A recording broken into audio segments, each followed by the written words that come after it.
जिन लड़कों का 12th बिगड़ा हुआ है उनका मतलब पहले ड्रॉप में नहीं हो सकता।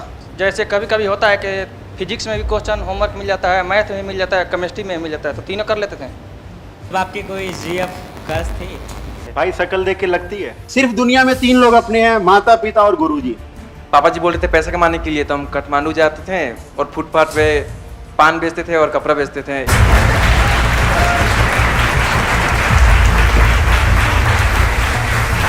हेलो एवरीवन, मेरा नाम आरव रुंगटा है। मेरे नीट में 656 मार्क्स आए हैं यहाँ पर इस बार।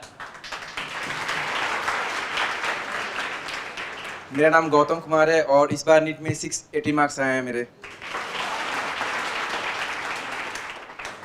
हेलो एवरीवन, मेरा नाम श्याम सिंह है और मेरे इस बार 626 मार्क्स आए नीट में। मेरा नाम अंजलि प्रजापति है और मेरे 655 मार्क्स आए हैं इस बार। Hello everyone, myself Dipesh Kumar and this year I scored 681 out of 720. मेरा नाम योगेश पटेल है। मेरा इस साल का स्कोर 675 है। मेरा नाम विकास यादव है और मेरा इस साल का स्कोर 670 है। नमस्कार, मेरा नाम उदय प्रताप सिंह है। मेरा इस साल का स्कोर 657 है। मेरा नाम शशिकांत कुशवाहा है। मेरा इस बार 665 नंबर आया है। हेलो एवरीवन, मेरा नाम प्रफुल्ल नेगी है। मेरा स्कोर जेई में 198 है और सीआरएल 1668। हेलो एवरीवन, मेरा नाम कुशाग्रत जैन है। मेरी स्कोर 169 के साथ 3377 रैंक है सीआरएल। हेलो, मेरा नाम सजल है। मेरी सीआरएल रैंक 8580 है। कैसे हैं आप सभी? बढ़िया, बहुत मस्त, बवाल एकदम। देखो, आप सभी मेडिकल के स्टूडेंट्स होंगे, है ना? मैं भी मेडिकल का स्टूडेंट हूँ और पहले आप ही की तरह यहाँ बैठा करता था। और मतलब मैं बहुत ज़्यादा ब्रिलियंट स्टूडेंट नहीं था। मेरे 12th में सिर्फ 74% है और 10th में मेरी 9.4 CGPA थी। और मैं आपको बताऊंगा, आप लोग सब ड्रॉपर्स होंगे यहाँ। आप में से किसी का 1 ड्रॉप होगा, किसी का 2 ड्रॉप होगा, किसी का 3 ड्रॉप होगा। बस मेरा 5 ड्रॉप है।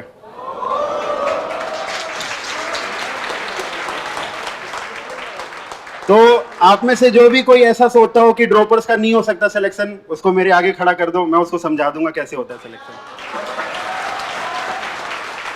तो बात देखिए यहाँ से आती है कि मेरे क्लासमेट्स हैं, जैसे दीपेश भाई हैं, मेरी हम लोग सेम बैच में थे, प्रहार बैच में गरुड़ा बैच था। तो दीपेश भाई 681 हमारे बैच के टॉपर हैं, कोटा ऑफलाइन विद्यापीठ के टॉपर हैं। तो उसी बैच में मैं भी था, मैं ड्रॉपर था। ड्रॉपर के साथ सबसे बड़ी दिक्कत पता है क्या होती है? कि उनको इन्फॉर्मेशन ज़्यादा हो जाती है। दीपेश भाई को कोई बायोलॉजी का क्वेश्चन मतलब अच्छा जो थोड़ा आउट ऑफ एनसीईआरटी रहता तो हम मेरे से आके पूछते थे। क्यों? क्योंकि मेरे को जो फालतू की नॉलेज थी ना वो ज़्यादा थी। और नीट वाले बच्चों का पता है यही एक डिसएडवांटेज है। आप सबसे पूछिएगा, जितने भी यूट्यूब पे दीदी भैया है या टीचर सब है, सब क्या बोलेगा कि आपको एनसीईआरटी पढ़ना है, लेकिन कैसे पढ़ना है ये कोई नहीं बताएगा। मैं अलग अलग कोचिंग सी मॉड्यूल के पीछे भागता था, इतनी फालतू नॉलेज थी मेरे पास। तो इसलिए और इसी कारण मेरा नीट में जो स्कोर है, मेरा 650 क्रॉस नहीं हुआ, मेरे 626 मात्र मार्क्स है। मेरे बायो में बस 330 मार्क्स है। उसका मेन रीजन क्या रहा? दीपेश भाई है, इन्होंने सिर्फ एनसीईआरटी, इनकी किताब में सिर्फ 2 बैग में 2 बुक रहती थी, 11th 12th की बायो, और वो ऐसे रहती थी कि मतलब कोई अगर उसको दूसरा देख ले तो उसको कुछ समझ नहीं आए। तो मतलब आपको एनसीईआरटी कैसे पढ़ना है? आपको एनसीईआरटी जहां, जैसे कोई बोलता है, जैसे मेरे एक सर थे, बहुत अच्छे गुरु थे, वो बोलते थे 3 मिनट में आपका 1 पेज हो जाना चाहिए एनसीईआरटी का। कितना मिनट? 3 मिनट। 3 मिनट में अगर आप 1 पेज कर ले रहे हैं सिर्फ एक साइड का 3 मिनट में, तो आप एक एवरेज बच्चे, आप बहुत बवाल बच्चे हैं, आप आगे जाके फोड़ेंगे नीट को। मेरी जर्नी कहां से शुरू हुई आप लोग को विश्वास नहीं होगा। 286 मार्क्स से मेरी जर्नी शुरू हुई। 286, 371, 491, 561, 555 और इस साल 626। तो आप में से जो भी ड्रॉपर है, अपने सिर्फ दुनिया में 3 लोग अपने हैं, माता पिता और गुरुजी, ठीक है। और ये मैं ऐसे नहीं बोल रहा कि कोई, आपको पता है मेरे गांव में लोग, हम लोग जिस समाज से आते हैं, सबने बोल दिया था कि आपके पैसे वेस्ट कर रहा है, ये कर रहा है। लेकिन मेरे पिताजी मेरे से एक ही बात बोलते थे कि जिस दिन तू पढ़ना छोड़ेगा मैं कमाना छोड़ दूंगा। तो आपका यहाँ पे साथी आपके बहुत अच्छे दोस्त होंगे, अगल बगल मकान मालिक हो, लेकिन आपका सच्चा साथी जो सबसे पहले आपके मोबाइल में नंबर 1 लिस्ट पे आना चाहिए, वो है आपके पिताजी। अगर आपके पिताजी से आपने कुछ भी किया हो इस साल, जैसे आपके बहुत लोग के कुछ नंबर से रह गए होंगे, मेरे भी कुछ साथी हैं जो रह गए थे, अपने पिताजी से दिल की बात बोलिए, क्योंकि पिताजी ने हमारी जिंदगी जी हुई है और आपसे यकीन मानिए आपसे ज्यादा उनको पता है आपके बारे में कि आप क्या कर रहे हो, आप कोटा में क्या कर रहे हो, आपसे ज्यादा रियल। मतलब मैं जाता हूं ना घर पे, तो मेरे पिताजी ने इस बार, मेरा दिल्ली में सेंटर था, तो उन्होंने अपनी डायरी में बहुत पहले ही, मतलब मैंने टेस्ट सीरीज वगैरह ले रखी थी कहीं से, तो उन्होंने बहुत पहले लिख दिया था कि 610 कि मैं इस बार, और जबकि मेरे टेस्ट में यकीन मानिए 12 टेस्ट दिए, मेरे हाईएस्ट 593 मार्क्स है, मेरे हाईएस्ट 593 मार्क्स है, लेकिन मेरा साल भर का एवरेज 81% है। तो आपको क्या देखना है ना, आपका मतलब नियमितता होना चाहिए, कंसिस्टेंसी होनी चाहिए। ऐसा नहीं है कि 650 आप यहाँ, कई बच्चों को आपने सुना होगा कि यार मेरे कोचिंग में 680 नंबर आते थे, वहां 570, झूठ बोल रहा है, हो ही नहीं सकता। एक आध में आ गया तो उसको आप थोड़ी बोलेंगे, एक एवरेज आपको बना के चलना है। और मैं मेडिकल के लिए दावे के साथ कह रहा हूं, जिसका 78% से ऊपर एवरेज साल भर का चलता है ना, उसका सिलेक्शन हो जाएगा, लिख के ले लीजिए। तो यही तो, मेरे को इतने साल लग गए, लेकिन अब खुशी है। देखिए वही रिश्तेदार बोलते हैं कि बेटा गांव का पहला डॉक्टर हूं मैं, नवादा बिहार से, नवादा एक बहुत नक्सली एरिया है बिहार में, जानते होंगे, तो मैं वहां से आता हूं। हाँ देखिए नवादा से है भैया, हाँ तो मैं वहीं से नवादा एरिया से आता हूं, तो मैं अपने गांव का मतलब पहला, मेरे भैया गांव के पहले आईएएस थे और मैं गांव का पहला डॉक्टर बनने जा रहा हूं। और यकीन मानिए 1 2 ड्रॉप 2 ड्रॉप 3 ड्रॉप 10 ड्रॉप हो जाए आपको, अगर आपका अपने सच्चे मन से आपने सोच लिया है ना। मेरी उम्र 23 साल है, मैं 28 में एमबीबीएस कर लूंगा, ये लोग पीजी कर लेंगे 28 में, लेकिन मैं एमबीबीएस करके अपना बढ़िया से पिताजी का सम्मान तो हो जाएगा, अपना घर का खर्चा तो चला सकता हूं क्या। हेलो जी, आपने ये बोला था कि मेरा 12th बिगड़ा हुआ है, 74% बनी हुई। जी जी, तो मतलब ये बोलना चाहता हूँ कि जिन लड़कों का 12th बिगड़ा हुआ है, उनका मतलब पहले ड्रॉप में नहीं हो सकता। क्यों नहीं हो सकता है, बिल्कुल। मैंने क्या कहा, आपको नियमितता बनाए रखना है। देखिए मेडिकल वाला जो एनटीए या कोई भी कमीशन है, उसने आपकी क्वालिफिकेशन क्या है कि आप नीट में बैठ सको, आपको पता है क्या आपकी क्वालिफिकेशन होनी चाहिए 12th की? तो फर्स्ट डिवीजन होना चाहिए, हम जनरल मतलब 50% होना चाहिए। तो बताइए उसने 50% कोई मार्क्स है क्या? फर्स्ट डिवीजन भी नहीं आती 50%, तो उसने 50% क्यों रखी, आप ही बताइए। नहीं मतलब मेरी एक मैडम थी, उन्होंने बोल रही थी कि मतलब जो जिस लड़के का 12th बिगड़ा हुआ है, मतलब 12th तक पढ़ाई नहीं की है, तो उनका पहले और दूसरे ड्रॉप में कभी नहीं हो सकता। मैंने तो पढ़ाई 6 सालों में कभी की नहीं है भैया, सिर्फ 8 महीने में पढ़ा हूं गुरुजी के और पिताजी के निर्देश में। आप 8 महीने पढ़िए, ना हो तो मेरे से मिलिएगा आप अगले साल। 8 महीने पढ़ के देखिए, 78% मेंटेन रखिए, आपका होगा, कंफर्म होगा। और भैया जी मतलब आपने ये बोला था कि मतलब 3 मिनट में बायोलॉजी का 1 पेज, तो भाई वो पहली बार में तो हो नहीं पाता है ऐसा, मतलब नहीं। तो देखिए मैंने एवरेज बोला था। देखिए अब आपकी जो कैपेबिलिटी है, देखिए हर एक इंसान का, ये तो मानते हैं ना सबका 99.9% डीएनए सेम है, लेकिन वो जो 0.1% का डिफरेंस है वो कहीं तो दिखेगा, तो वो बायोलॉजी के एनसीईआरटी में दिख रहा है।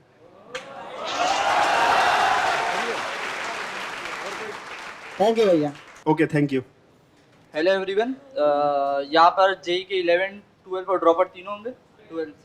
तो मैं अपनी जर्नी को स्टार्ट करूँ तो मैं 11th में तो कोविड के कारण ऑनलाइन पढ़ना पड़ा था, 12th भी मैक्सिमम ऑनलाइन ही गया था सेकेंड वेव के कारण, और फिर जब टाइम मिला तो 11th तो बर्बाद थी और 12th भी कुछ खास स्ट्रॉन्ग नहीं था। तो पिछले साल मेरे 14,500 के आसपास रैंक आई थी, मुझे कुछ खास मतलब आईआईटी नहीं मिल रहा था अच्छा, तो मैंने रोहित अग्रवाल सर जो पीडब्ल्यू में है अभी, उनसे बात करके पीडब्ल्यू में ज्वाइन किया था लास्ट ईयर अक्टूबर में। फिर दिसंबर जब आया तो हमें पता चला कि जनवरी में हमारा जेई मेंस है। फिर हमने टीचर से बात की, उन्होंने ये बताया कि जो आता है उस पर ध्यान दे और उसी पे फोकस करके उसी जो कर सकते हैं उस पर करें। और फिर ठीक ठाक रिजल्ट आया। फिर एडवांस के लिए प्रिपरेशन की, उसमें पीडब्ल्यू ने काफ़ी अच्छा सपोर्ट किया कि रेगुलर टेस्ट लिए, उनके एनालिसिस में मदद की, कैसे इम्प्रूव करें ये सब। और मेरी जो 12th वालों की यही सजेशन रहेगा कि साथ ही साथ 11th के पाप धोते रहे, क्योंकि कहीं ना कहीं सबके थोड़े बहुत पाप रहते हैं कि कुछ ये छूट गया, वो बचा रह गया, वो वीक रह गया, तो उन सबको साथ ही साथ धीरे धीरे कवर करते रहे, ताकि आप जब 12th खत्म हो और रिवीजन पे आए तो आपके 11th पे ज़्यादा फोकस उतना ज़्यादा ना रहे कि ये बचा रह गया इसको पहले कर ले, वो 12th के साथ ही कंप्लीट करें ताकि आप रिवीजन के टाइम पे बहुत अच्छा कर पाएँ। आपकी कोई जीएफ क्लास थी? नहीं ऐसा कुछ नहीं था। ओके भैया, थैंक यू। वो मैं पूछ रहा था रिवीजन कैसे करे, रिवीजन में प्रॉब्लम आती है मतलब। अभी सिलेबस चल रहा होगा ना, हाँ, उसका सिलेबस और 11th का रिवीजन साथ में कैसे करे? तो जब सिलेबस चल रहा है तो कोशिश करो दिन में 10-15 मिनट, आधे घंटे या 45 मिनट निकाल लो होमवर्क करने के अलावा। पहला प्रायोरिटी होमवर्क होना चाहिए, क्योंकि अगर प्रेजेंट में फिर पाप दौड़ने लगे तो पीछे का तो गया ही है, प्रेजेंट भी गया। वही मैं पूछ रहा था कि मतलब रिवीजन के लिए कितने घंटे टाइम निकालूं 11th का? एक साथ रिवीजन करने से 12th में ज़्यादा प्रॉब्लम है। आप जैसे आप मान लो एक चैप्टर आपने उठाया तो उसको 3-4 दिन में या 5 दिन में डिवाइड कर लो, और कोशिश करो संडे को ज़्यादा रिवीजन को फोकस कर ले, होमवर्क जल्दी खत्म करके। तो उसको बाय पार्ट्स में ब्रेक करके करो, ताकि आप 12th भी कर सको और 11th का धीरे धीरे रिवीजन भी होता जाए। एक साथ करना बहुत मुश्किल है। और टेस्ट का एनालिसिस के लिए मतलब टेस्ट का एनालिसिस कैसे कर?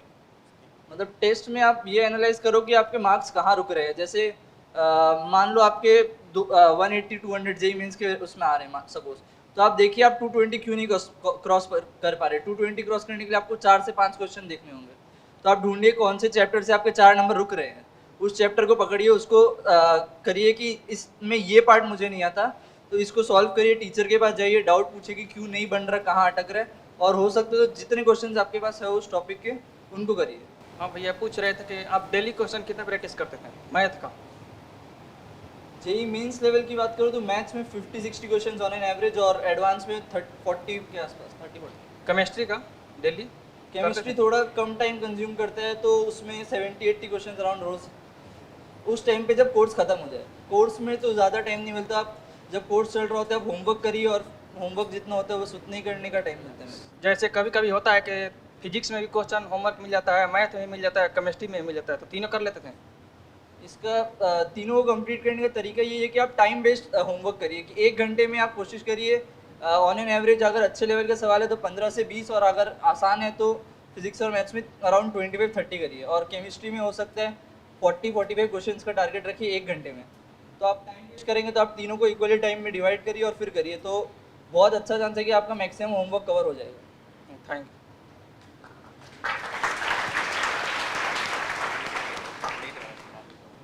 हेलो एवरीवन, मैं भी 2 महीने पहले तक मैं भी एक नीट एस्पिरेंट था आप लोगों की तरह। अभी MBBS एस्पिरेंट हूँ, क्योंकि MBBS अभी सपना है तो उसको पूरा करना है, शुरू किया है तो ख़त्म भी करना है। बचपन में सबने सुना होता है अपने माँ बाप से या फिर कहीं से कि पुराने ज़माने में जो ऋषि मुनि होते थे वो 100 साल तक ज़िंदा रहते थे। सबने सुना है ये बात। तो जी, तो कहीं ना कहीं मुझे ऐसा लगता है कि ये 100 साल जिंदा रहने वाली बात भले ही प्रैक्टिकल ना हो, आजकल तो 70 साल एवरेज लाइफ एक्सपेक्टेंसी है शायद इंडिया में, तो 100 साल जिंदा कैसे रह लेते थे। अब आप एक चीज़ नोटिस करो, अगर उनके लाइफ में एक ये रहता था, की पॉइंट उनके लाइफ में रहता था डिसिप्लिन। वो हर चीज़, वो खाने से लेकर सो रहे हैं, उठ रहे हैं, उसके बाद जो कुछ भी कर रहे हैं वो डिसिप्लिन्ड तरीके से करते थे, कुछ भी बेकार कुछ नहीं खा रहे हैं और सब कुछ वैसा कर रहे हैं। तो हमारे इस प्रिपरेशन में सबसे ज़्यादा ज़रूरी चीज़ मुझे ऐसा लगता है डिसिप्लिन है।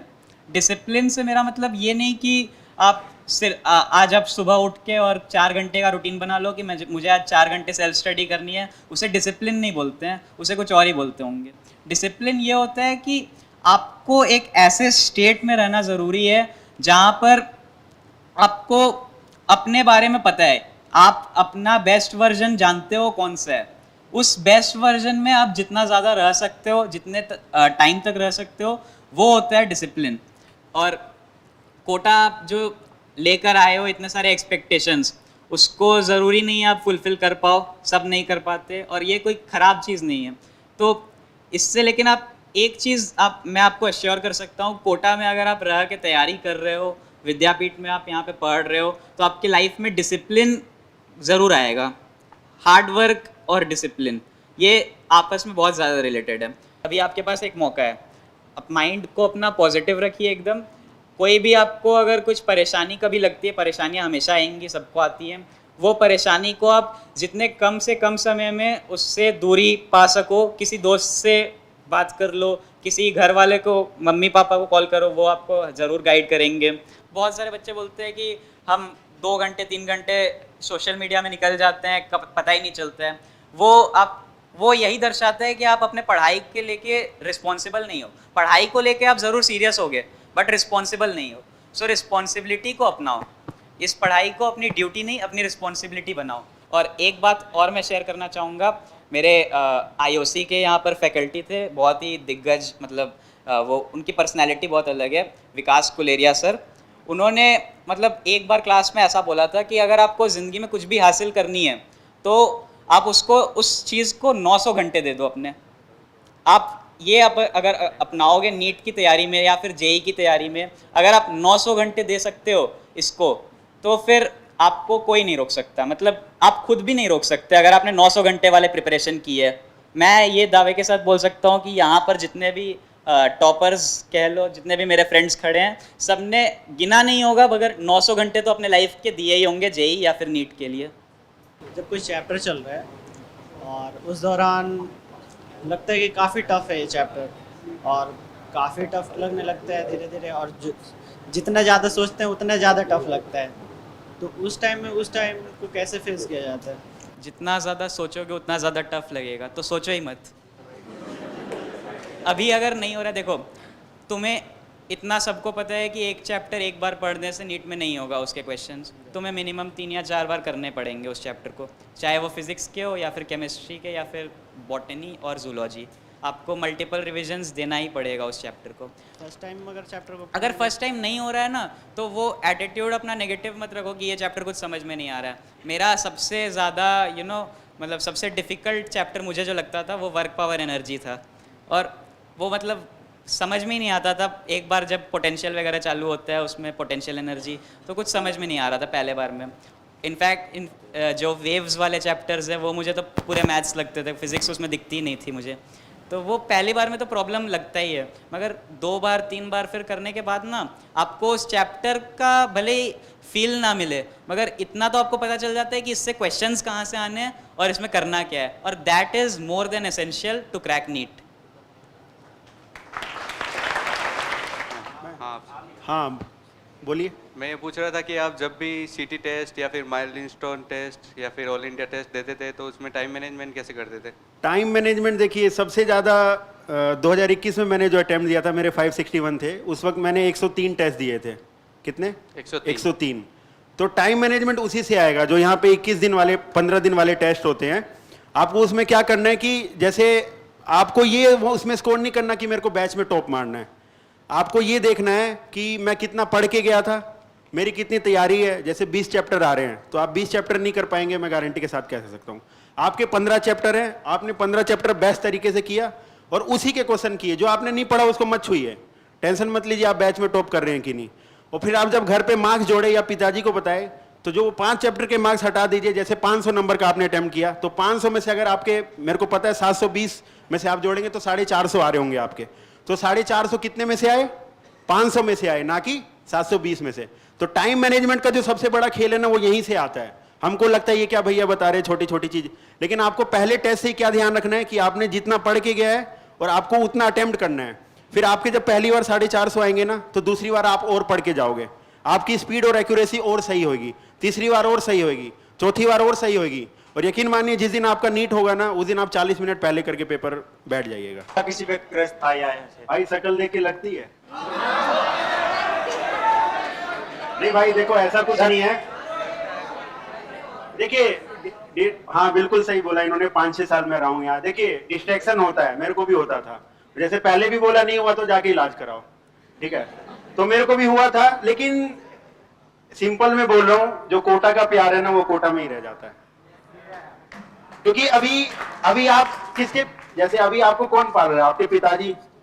XYZ को कौन पाल रहा था? उसके पिताजी। आप किसी और सिटी के हैं, वो किसी और सिटी के। देखिए फ्रेंडशिप रखिए, मतलब हम लोग का जैसे बैठता कोहेट था, हम लोग में सब डाउट डिस्कस करते थे साथ में, लेकिन उसको उस लेवल पे मत ले जाइए जो कि आपको कब ले जाना था, जब आप MBBS कर लो, जब आप कुछ अपने दम पे बन जाओ, जब रखिए रिलेशनशिप। मैं भी, मेरा रिलेशनशिप तो नहीं था, मेरा फ्रेंडशिप था, लेकिन वो फ्रेंडशिप बस फ्रेंडशिप ही था।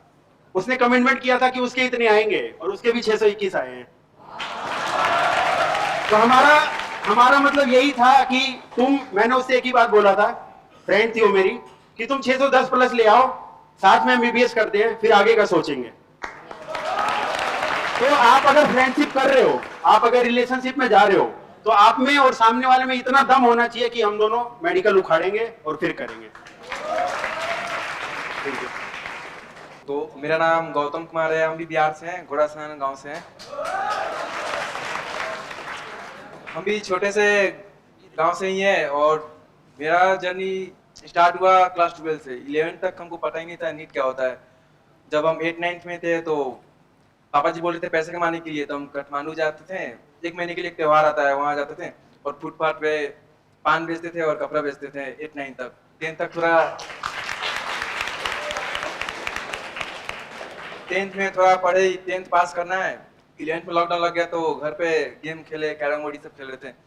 12th में एक फ्रेंड ने बताया कि नीट क्या होता है, तब सोचे चलो नीट का प्रिपरेशन कर ही लेते हैं। तो ऑनलाइन प्रिपरेशन स्टार्ट किए। घर पे पढ़ाई नहीं होता है, सबको पता है। घर में मम्मी का काम रहता है, भाई से झगड़ा होता है, तो मेरा भी नहीं होता था। फिर हम घर से 50 किलोमीटर दूर रूम लेके खाना बनाकर खुद से पढ़ते थे। रूम में दिन भर रहते थे हम और कंटिन्यूसली हम मेहनत किए। तो उसमें मेरे फर्स्ट अटेम्प्ट में 588 आए थे ऑनलाइन पढ़ के। ऑनलाइन से भी सिलेक्शन होता है, ये नहीं कि ऑनलाइन सिलेक्शन नहीं होता है। तब हम कोटा आ गए। कोटा आए तो हम ये सोच कर रहे थे कि मेरा सिलेबस कंप्लीट है, हमको वहाँ पर माहौल चाहिए, टेस्ट देना है और टॉपर बच्चों से कंपटीशन करना है, बस मेरा यही मोटिव था। एग्जाम था तो एग्जाम से 1.5 महीने पहले तक फुल टेस्ट स्टार्ट हो गए थे, लगातार कंटिन्यू 1.5 महीने यहाँ पर पीडब्ल्यू में टेस्ट हुआ था AITS। तो वो तो मिस करना ही नहीं है, क्योंकि उसी में आपको पता चलेगा ऑल इंडिया रैंक कितने कंपटीशन में है आप लोग, तो वो तो देना ही है। और हम बताएं बायो में तो सिर्फ NCERT पे स्टिक हो जाइए, क्योंकि नीट में अब सिर्फ NCERT आ रहे हैं और क्वेश्चन प्रैक्टिस करना है assertion engine based, statement based. इसके लिए खुद का शॉर्ट नोट्स बनाए तो बेटर रहेगा, बहुत ज्यादा बेटर रहेगा। हमको वही फायदा किया है। और कोई बच्चा NCERT से 10 बार रीडिंग कर रहा है पर चैप्टर, तो आप अपने शॉर्ट नोट से 15 बार कर सकते हैं। हम 20 बार किए थे जब कोटा है, तो पर चैप्टर हम मेरा शॉर्ट नोट्स बहुत ही काम का आया। शॉर्ट नोट्स के कारण ही हम पर चैप्टर 20 बार रिवीजन किए थे बायो में। और फिजिकल केमिस्ट्री ऑर्गेनिक का भी हम बनाए थे शॉर्ट नोट्स खुद का, वो हम 10 से 15 बार रिवीजन करेंगे। इनऑर्गेनिक केमिस्ट्री का हम नहीं बनाए थे, क्योंकि इनऑर्गेनिक केमिस्ट्री का बनाइएगा तो पूरा लिखना होगा कि कहीं से भी क्वेश्चन आ जा रहा है इनऑर्गेनिक में, तो वो तो हम सिर्फ NCERT ही पढ़ते थे। हालांकि मेरे पास टाइम था तो सोचा फिजिक्स ही पढ़ लेते हैं, तो फिजिक्स का भी NCERT उठाया और सारे पर चैप्टर हम खुद से पढ़े हैं। फिजिक्स का भी शॉर्ट नोट्स बनाए थ्योरी के लिए और सारे कंप्लीट हो गए, तो फिर रिवीजन स्टार्ट किए। और मेरा शेड्यूल ये था कि सुबह 5 बजे उठता था, 6 बजे तक रेडी, क्लास करने चला जाता था, वहीं पे लाइब्रेरी में दिन बिताता था। 1 बजे लंच करके फिर वहीं रुकना है हमको। रात को 8 बजे निकलते थे वहाँ बिल्डिंग से और रूम पे आकर थोड़ा रिवीजन करके 10 बजे तक सो जाते थे। हम ये कंटिन्यू किए लगातार 8 महीने, जब से प्रार हुआ था। तो मेरा यही शेड्यूल था, सुबह 8 बजे जाना, रात को 8 बजे, सुबह 6 बजे जाना और रात को 8 बजे रूम पे आना। कंटिन्यूसली यही था और अंदर से था कि इतना मेहनत कर रहे हैं, किस्मत साथ दिए तो इस बार सिलेक्शन होना ही है, क्योंकि नंबर सबके अप डाउन होते हैं। मेरे हाईएस्ट 700 गए थे तो लगता था कि इस बार टॉप करूंगा, और जब मेरा लोएस्ट मार्क्स 590 गया था पीडब्ल्यू में, लोएस्ट सबसे लोएस्ट, उस समय लगता था कि मेरा भी सिलेक्शन नहीं होगा, फिर से ड्रॉप लेना होगा। तो नंबर इंक्रीज और डिक्रीज होते रहेंगे, उस पर फोकस नहीं करना है, अपने रिवीजन पे फोकस करना है, खुद पे कॉन्फिडेंस रखना है। बॉटनी और जूलॉजी में शॉर्ट नोट्स कैसे बनाए? जो A4 साइज का पेपर जो आता है, हम एक बंडल खरीद लिए थे। क्लास में हम सबसे पीछे बैठते थे, और जब क्लास अटेंड करते थे तो हम बैक बेंचर ही थे वहाँ का, हम फ्रंट बेंचर बैक बेंचर सबसे पीछे बैठते थे, कोना में बैठते थे, ताकि टीचर पढ़ाए हम अपना शॉर्ट नोट्स बनाना करते रहे। तो शॉर्ट नोट्स क्या बनाना है कि पेपर लिए NCERT की लाइन पढ़े, लाइन बाय लाइन में पॉइंट बनाकर, जो चार्ट वाला नहीं बनाना है। अब चार्ट वाला सिस्टम तो पता ही है कि असर्शन रीजन स्टेटमेंट में ज्यादा आ रहे हैं, अब चार्ट बनाइएगा तो कोई उसका लॉजिक नहीं जाएगा। हम बनाते थे पॉइंट बाय पॉइंट, तो कम से कम हम काउंट किए थे एटलीस्ट 2500 मेरे पॉइंट्स बने थे पूरे बायो का, point by point. Star mark करना है, सेंटेंस लिखना है, स्टार मार्क करना है, सेंटेंस लिखना है, ऐसे हर एक हम चार्ट नहीं बनाए, सिर्फ वही लिखते हैं, क्योंकि उस तरह बनाइएगा ना तो assertion reason statement based question एक भी गलत नहीं होंगे। इसीलिए मेरे बायो में 355 आए हैं, बोटी में क्वेश्चन गलत हुए हैं, बाकी सब मेरे सही हैं। इसी तरह बनाना है, तो लिखने पर ज्यादा फोकस कीजिए। वो नोट्स एक बार तैयार हो जाएगा ना, आप कम से कम बहुत बच्चों से आगे निकल जाइए क्लास में। और भैया फिजिक्स में क्वेश्चन लगाते तो टाइम बहुत लगता है, घर पर लगाते तो भी। फिजिक्स में क्वेश्चन प्रैक्टिस, देखिए टीचर जो क्लास अटेंड करते हैं तो वो तो क्वेश्चन ढेर सारा लेकर आते हैं स्लाइड में, और होमवर्क दे देते हैं कि आप लोग बना के लाइएगा, वो तो करना ही है। जब हम ऑनलाइन पढ़ते थे तभी हम बहुत सारा क्वेश्चन प्रैक्टिस कर लिए थे। तब जहाँ पर आए तो DP पराक्रम मिलता था, उसी को क्वेश्चन प्रैक्टिस करते थे। तो टाइम मैनेजमेंट आपको करना ही होगा, निकालना ही होगा। तो वो तो बोल रहे हैं at least per day 14 to 15 our आपको पढ़ना होगा। आप बोले कि आप 10 से 15 रिवीजन क्या करते थे क्योंकि आपका पूरा सिलेबस कंप्लीट था, बट हम लोगों का तो अभी सिलेबस भी कंप्लीट नहीं है, तो हम लोग कैसे कर पाएंगे? आप लोग क्लास कीजिएगा, आपको शॉर्ट नोट्स अभी नहीं बनाना है, ठीक है? मतलब कि अगर एक चैप्टर आप पढ़ लिए बायो में तो कम से कम 3-4 बार आपको एनसीईआरटी रीडिंग करना है, तब शॉर्ट नोट्स बनाना है, तभी तो पता चलेगा शॉर्ट नोट्स में क्या डालना है क्या नहीं डालना है। वरना अगर फर्स्ट टाइम आप शॉर्ट नोट्स बनाइएगा ना तो पूरा चैप्टर ही आप लिख दीजिएगा, तो ऐसे करना ही होगा। कम से कम खुद से पहले पढ़ना है, एनसीईआरटी रीडिंग करना है, 3 से 4 बार करना ही होगा। केमिस्ट्री के बच्चे बहुत बच्चे नहीं करते हैं एनसीईआरटी बुक, बोलते हैं केमिस्ट्री समझ में नहीं आता है, खासकर इनऑर्गेनिक। मेरे फ्रेंड्स भी थे वो नहीं करते थे, उसको समझाया भी करना ही होगा कैसे भी, क्योंकि क्वेश्चन वहीं से आ रहे हैं, डायरेक्ट उठ के आ रहे हैं एनसीईआरटी से ही, तो किसी तरह रीडिंग करना ही होगा। शॉर्ट नोट्स बनाना है तो पर चैप्टर 3 से 4 बार पढ़ लेना है, हाईलाइट कर लेना है, उसके बाद शॉर्ट नोट्स बनाना है और इंपॉर्टेंट पॉइंट्स सब डालना है। और फिर हम लोग के साथ में ये होता है मेरे को कि जैसे कि टेस्ट होता है किस दिन के ऊपर, तो हम लोग पीछे का पहले ही रिवीजन कर लेते हैं, बट फिर जब टेस्ट के 2-3 दिन पहले 1-2 दिन पहले ऐसा लगता है कि मेरा कुछ भी रिवीजन नहीं है। सबके साथ प्रॉब्लम होता है, मेरे साथ नीट के 2 और दिन उस टाइम पहले पूरा कर भी नहीं पाते हैं, लेवल गिर जाता है कि नहीं होगा, नहीं मार्क्स आएंगे। नीट के 2 दिन पहले भी हम लोग के साथ यही हुआ था, तो हम लोग आकांक्षा मैम से कंसल्ट किए थे कि मैम लग रहा है सब भूल गए, कुछ नहीं आ रहा था। मैम बताई भूल लगेगा, तो सबके साथ होता है, ठीक है? अगर आप अच्छे से पढ़े हुए हैं तो टेस्ट पेपर जब आपके सामने आएगा ना, क्वेश्चन पढ़िएगा ना, ऑटोमेटिकली आपका दिमाग क्लिक करेगा ये क्वेश्चन पढ़े हुए हैं, तो उस पर ज़्यादा ध्यान नहीं देना कि हम भूल रहे हैं। बस आपको कॉन्फिडेंस रहना चाहिए, आप जो पढ़े हैं उसको रिवीजन किए हुए हैं तो हो जाएगा। टेस्ट में ऑटोमेटिकली क्लिक करना ही करना है अगर आप पढ़े होंगे तो, सबके साथ होता है, नेचुरल है ये। मेरा क्वेश्चन दीपेश भैया से है। आप अपने रिवीजन टाइम को कैसे मैनेजमेंट में लाते थे? मतलब जैसे बहुत ड्रॉपर का कोर्स बहुत स्पीड से चलता है, रिवीजन के लिए तुम बोल रहे हो? हाँ, तो कैसे उसे मैनेज करते थे? जैसे आगे का भी पढ़ाया जा रहा है, पीछे का भी पढ़ना है, और जो कुछ मतलब बहुत बच्चों का होता है कि वो पैसिव रिवीजन करते हैं कि मतलब पन्ना पलटा पलटा के, ठीक ना? तो मैं जनरली पैसिव रिवीजन नहीं करता था, मैं एक्टिव रिवीजन करता था। मतलब मैंने जो पढ़ा है ना उसको मतलब एक बार मैंने पढ़ लिया और फिर मैं खुद से उसको मतलब लिख रहा था, और मैं दोबारा देख रहा था कि उसका कौन सा पॉइंट है जो मैं और फिर से एक नया पेपर मतलब दोबारा से उसको लिख रहा था ताकि मतलब और इससे मतलब हो जाता था। शॉर्ट नोट्स का उपयोग करते थे जो बॉटनी का या जियोलॉजी का? नहीं, शॉर्ट नोट्स नहीं, मतलब मैं तो मतलब बायो में ये करता था कि मतलब कोई सर पर आ रहे हैं, ठीक है, तो जो सर का नोट्स है मैं तो वो मतलब अपने कॉपी पे लिखता ही था, और मैं नोट्स को मतलब पहले पढ़ता था, उसके बाद फिर मैं डीपीपी सॉल्व करता था।